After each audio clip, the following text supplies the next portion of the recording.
Allegedly, Arsenal are big fans of Brian Mbuemo of Brentford, and we tried to sign him in the latter stages of the recent summer transfer window and remain huge followers.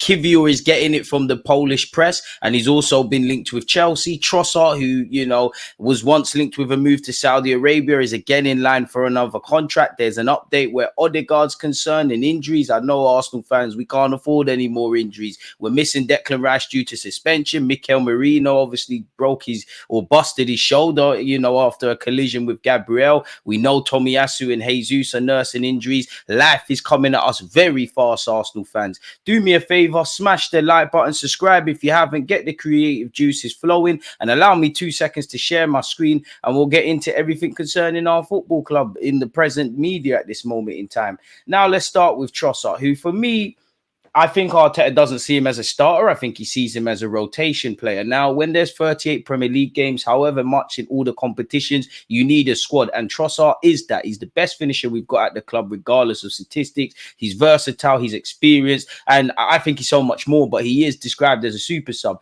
In a reality where we bring in Mbuemo and Nico Williams and we have the depth, you could argue Arsenal, as much as I like Trossard, and you cannot underestimate his 12 goals last season, in particular the second half of the campaign. If we brought in players and elevated the level of the squad, maybe there was a chance to recoup our investment via Saudi Arabia on Trossard. To sell him would be silly. To sell him when the window's closed and we've got what we've got and we can't act in the market unless you want Anthony Martial or even Rabiot where central midfield's concerned as free agents, it's a myth. Trossard was linked with a new deal many months ago, and again, I guess for him, I'm sure he wants to start more, but you're a valued member of the squad. You do get a lot of game time. We are trying to accomplish something. And at your age of 29, you could argue stability. And just in any other walk of life, in any job, if you're doing your job and you're doing it to a great standard and you're over exceeding expectations, which you could say or not say, you deserve a new deal.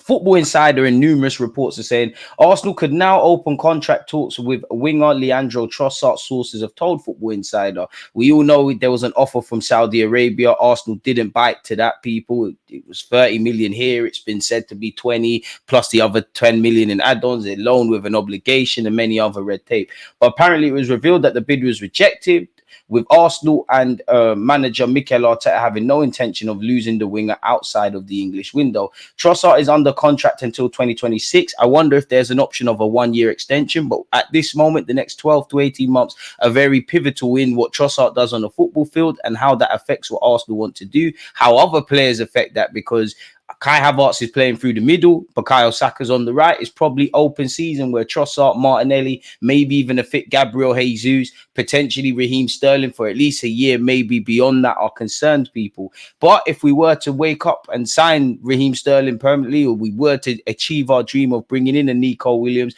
or Anthony Gordon when we was linked with him, maybe the club will say, you know what, Trossard, you're allowed to leave.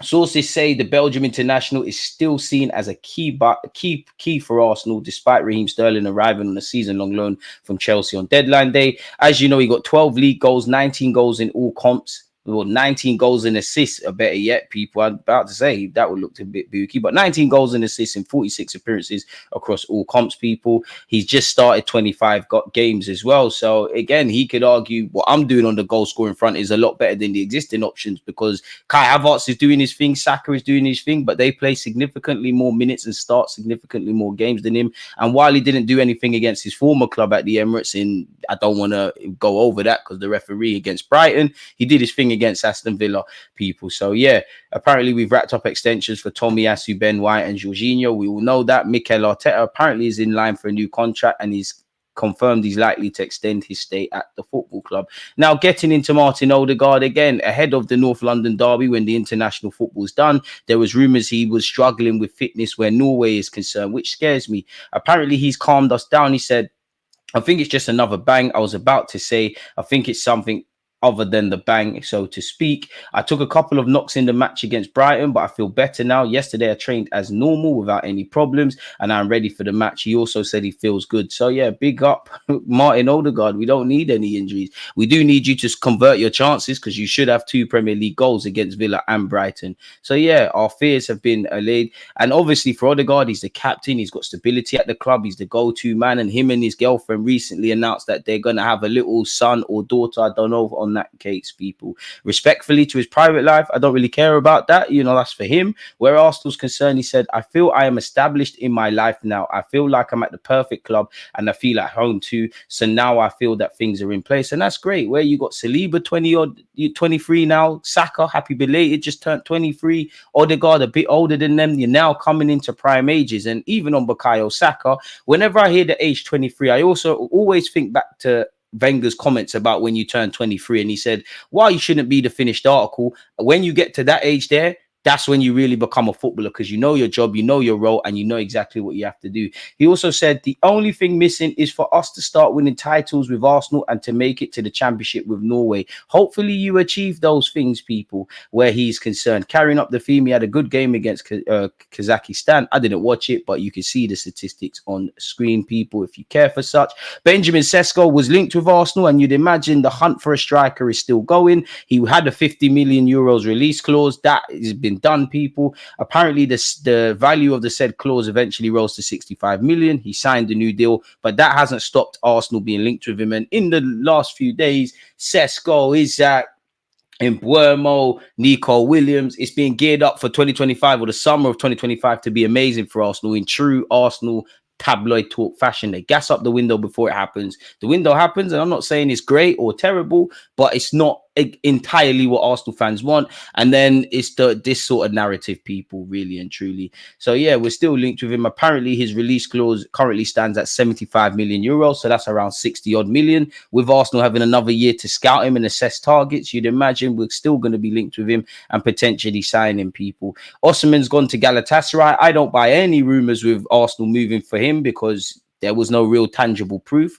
for him or Gyökeres. Not saying they're bad players. We all know he's got 130 million euros release clause. We all know PSG, Arsenal, Chelsea, and many a club were linked. There's been some rumors that there's a break clause, some that there's not. We'll have to see. Although Osimhen has been sent to Galatasaray for a year, a break clause in the loan agreement with the Turkish side means that Napoli will be able to recall him in January, which would allow him to be sold. He's made it clear he will not reduce his 11 million per year salary with Napoli, and he's on the contract until 2026. There's been some rumors that technically he signed a 1-year extension and in the build up to facilitating his move to Turkey. So we'll have to see, people. Timber has spoken about injuries and said, the injured knee is stronger than the other one. Sometimes it still feels a bit stiff after a match or training, but on my head, it's no longer an issue, which that's great, because you don't, psychological wounds sometimes never heal, even though the physical ones might. When I trained outside for the first time, I immediately threw myself into tackles again without any fear. You can't just participate half-heartedly, because then things go wrong. That's something you're taught at Sunday League level. My body has to get used to the intensity of top level football and the Premier League again. It's much higher tactically, and a lot of is demanded of you. Your brain also has to work hard, especially during training and meetings, so that things are automatic in matches, people. So yeah, apparently the center of the defense at Arsenal sits with Saliba and Gabriel. Where I play doesn't matter to me as long as I'm playing. I do well there as a left back, and the national coach can also put me there. It's really a nice position. I can also play in midfield. I have a lot of minutes now, and it helps that I'm multifunctional. Hearing that he's multifunctional, hearing that he's getting over his injury issues, seeing him back in the Dutch team is great. But also he said he can play in midfield, and I don't know, you lot, let me know your thoughts. But, you know, the option of maybe Timber, maybe Zinchenko, potentially putting Odegaard in the 8 and moving some pieces around, Kai Havertz, Jorginho, what we do in the middle of the park going into that North London derby game, or for that North London derby game, is something that next week, and probably now, or better yet, since we found out Mikel Moreno and Declan Rice will be missing that game, is subject to debate, and I would love to know you lot's thoughts, people. But it's lovely to hear that with Timber. But naturally, you've been out for over a year. You know, you've had a good preseason. You've had a good couple of games now. You're not gonna be back to your best. Chelsea are big admirers of Kiwior. Now, both of these clubs have dealt with each other. More so, Arsenal buying players from Chelsea. But there you have it. That's a new name. 1 minute it's Juventus, then Roma, then Bologna, then AC or Inter Milan. Apparently, Chelsea are keen. Now, for him, you'd stay in London. I don't know if you'd be a starter. I don't know if you'd be a ceiling raiser. Who knows, people? But apparently Chelsea have thrown their hat into the ring, and Kiwior has been subjected, and or better yet, restricted to minutes where Arsenal's been concerned. I like the fact that we've kept him for a body. You could argue he's someone that could, get us a decent fee. Obviously, where Kiwior's concerned, minutes are currency, and if everybody's fit, you don't imagine he'll play too many minutes. So it's probably one to watch from now till January. But even in January, would we even let him go? I'm not too sure. He's been getting hammered by the Polish press. And again, I don't know him as a person, but this is something I feel of the defender. The character of Jakub Kiwior is also a problem. He is very polite and well-behaved boy who does not say his grievances out loud. He does not question certain choices. And sometimes it's simply easier for the louder ones. Sometimes, for example, you can somehow force the club to make a decision. Fair enough. I must admit, I like the fact that he's a normal person. He's very nice and stuff. Obviously, that's how you should carry yourself as a person. On the pitch, could you be a bit nastier? Although you don't necessarily need to do that. But I think there's a beast in Kiwior that he's withholding really and truly. Because for me, again, you lot know I don't mean this in a disingenuous way. But when I'm hearing that, when you think of Poland and them kind of region defenders, you're thinking of a madman, which I'm not saying he isn't. Brick of a defender, solid, rather die than concede. So when I'm seeing him play with his boot or duck headers, which has happened, it's an issue. Not only that, you marry in what I'm saying about them kind of region defenders there. You throw in that he's been in Italy. I was expecting a bit more when we signed him. Apparently, this article said perhaps he made a big mistake because he had the opportunity to leave an English team in the summer transfer window. Of course, his form in the club will strongly affect the form in the Polish national team. True, but on paper, obviously starts and whatnot. He still made 30 appearances last year and he is under contract until 2028. Obviously, Raya's kept a clean sheet. Kiwior actually won for Poland, people. So it's nice to see the boys staying fit and getting minutes. Partey obviously lost with Ghana to Angola. Crazy bit of international football. And at the time of making this vid, Saliba and Calafiori are set to face off in the Nations League. Bukayo Saka is one Arsenal's player of the month. Big him up. He's our star boy. Real Madrid apparently watching Saliba, says this article. That scares me because naturally I think he's going to go over there one day, but it doesn't. The best players are always going to have eyes on them. So yeah, give us an important fee and anything can happen.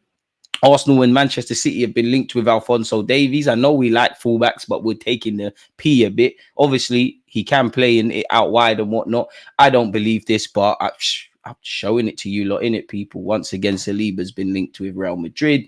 Fabio Viera has spoken on his future at Arsenal, or better yet, going on loan. He said, "The idea of returning came from me. I love this club and I'm going to give everything on the pitch." So obviously he needed football. But did he push for the move more than Arsenal pushed for the move? Because we look at our depth and we're like, what's going on there?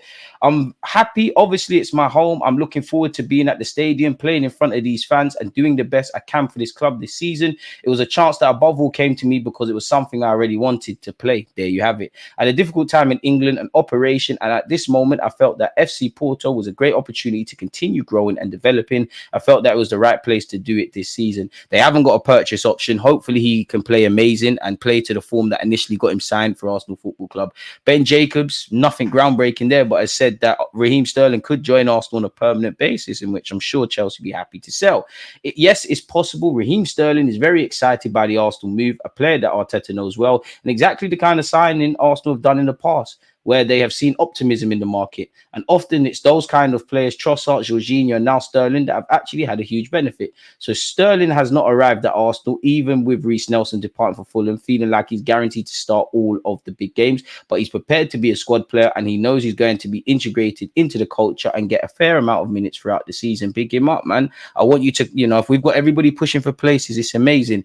You would have seen us linked with Mbuemo, team news and ticks, and all the ITKs have been speaking about it. Arsenal Arsenal's data team were really high on Mbuemo, and it was a deal the club was strongly considering. However, a move was always unlikely this summer. I mentioned this again because some of you would have seen it in the live stream. I've actually done a bit of a tactical analysis on Mbuemo. At the time of making this vid, it is a Friday, so that will come out on Saturday. So turn on your notification bells and make sure you're aware of that. Let me know your thoughts on everything we've discussed. As usual, it's a pleasure to make live streams and videos and speak about Arsenal day in, day out with you lot. Hopefully when the football's back, there's some more enjoyable sound bites to speak about. But on that note, like, comment, subscribe. Big up to you lot for giving up your time, pretending that's a DG Nation badge. Hit the sub button. We've hit a bit of a slowdown where growth on our subscriber count is, and the journey to 70k with, you know what, 3-4 months left of the year. It's improbable, but it's not impossible. So we'll keep working until there's no air in my lungs. On that note, stay safe, stay blessed.